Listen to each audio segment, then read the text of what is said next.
Welcome back. Class 7 പിന്നെ വൈദ്യുതിയുടെ ലോകം എന്ന ചാപ്റ്ററിൻ്റെ സയൻസ് ചാപ്റ്ററിൻ്റെ തുടർച്ചയാണിത്.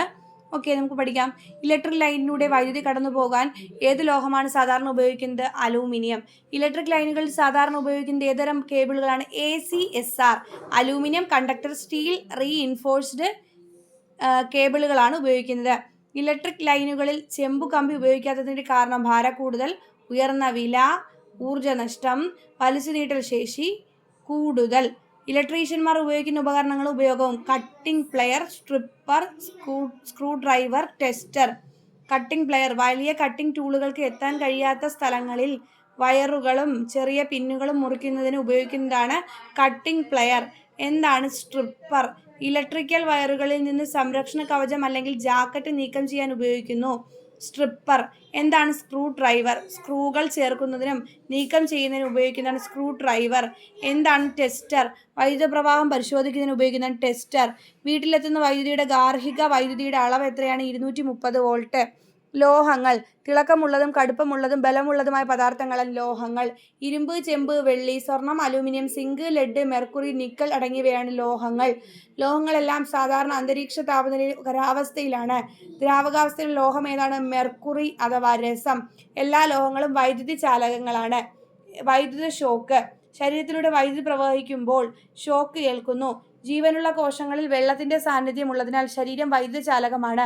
പൊട്ടിയ വൈദ്യുതി ലൈനിലോ ഇൻസുലേഷൻ ഇല്ലാത്ത സർക്യൂട്ട് പോലുള്ള ഒരു ബാഹ്യ വൈദ്യുത സ്രോതസ്സോ ശരീരവും സമ്പർക്കവുമായി എത്തുമ്പോൾ വൈദ്യുതാഘാതം സംഭവിക്കുന്നു. ചില സമയങ്ങളിൽ വൈദ്യുത ഷോക്ക് ഗുരുതരമായി പൊള്ളലേൽക്കുന്നു.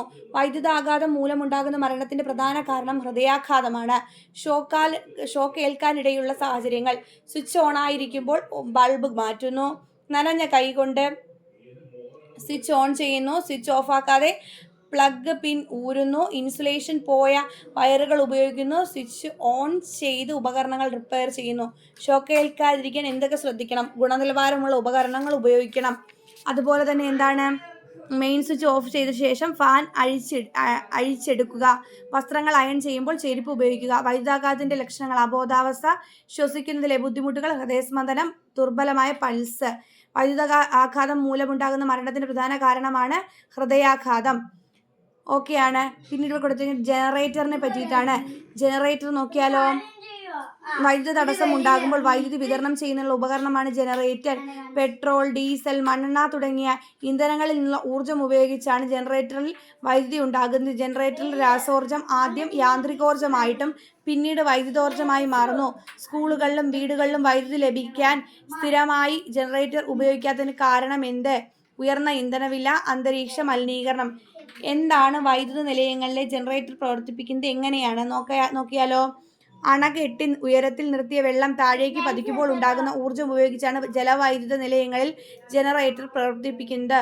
വെള്ളം പൈപ്പിലൂടെ കൊണ്ടുവന്ന് ജനറേറ്ററിൽ ബന്ധിപ്പിച്ച് ടർബൈനിലേക്ക് വീഴ്ത്തുമ്പോൾ ടർബൈൻ തിരിയുന്നു. ടർബൈൻ തിരിയുമ്പോൾ ജനറേറ്റർ പ്രവർത്തിച്ച് വൈദ്യുതി ഉണ്ടാകുന്നു.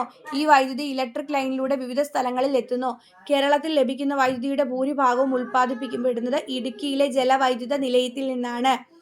കേരളത്തിലെ ഏറ്റവും വലിയ ജലവൈദ്യുത പദ്ധതി ഇടുക്കി ജലവൈദ്യുത പദ്ധതി. ഏറ്റവും കൂടുതൽ ജലവൈദ്യുത പദ്ധതികളുള്ള കേരളത്തിലെ ജില്ല ഇടുക്കിയാണ്.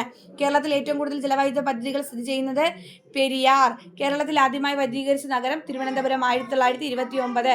എന്താണ് താപവൈദ്യുതി? ഇന്ത്യയിൽ ഏറ്റവും കൂടുതൽ ഉൽപ്പാദിപ്പിക്കപ്പെടുന്ന വൈദ്യുതി താപവൈദ്യുതി. ഉൽപ്പാദിപ്പിക്കപ്പെടുന്ന ഇന്ധനങ്ങൾ: താപവൈദ്യുതി ഉപയോഗിക്കുന്ന ഇന്ധനങ്ങൾ കൽക്കരി, പെട്രോളിയം, പ്രകൃതിവാതകം, ചുടുനീരുറവ. കേരളത്തിലെ താപവൈദ്യുത നിലയങ്ങൾ: ചീമേനി, കാസർഗോഡ് പ്രകൃതിവാതകമാണ് ഇന്ധനം. Nallalam, Kozhikode diesel. Brahmapuram, Ernakulam diesel. Kayamkulam, Alappuzha naphtha. ആണവോർജം: ബ്രൗൺ എനർജി എന്ന വിഭാഗത്തിൽ വരുന്ന ഊർജ്ജമാണ് ആണവോർജം. ആണവ വൈദ്യുതി ഉൽപ്പാദിപ്പിക്കാൻ ഉപയോഗിക്കുന്ന ധാതുക്കളാണ് യുറേനിയം, തോറിയം.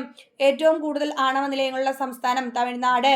കേരളത്തിൽ തിരമാലയിൽ നിന്നും ആദ്യമായി വൈദ്യുതി ഉൽപ്പാദിപ്പിച്ച പ്രദേശം വിഴിഞ്ഞം, 1991. തിരുവനന്തപുരം.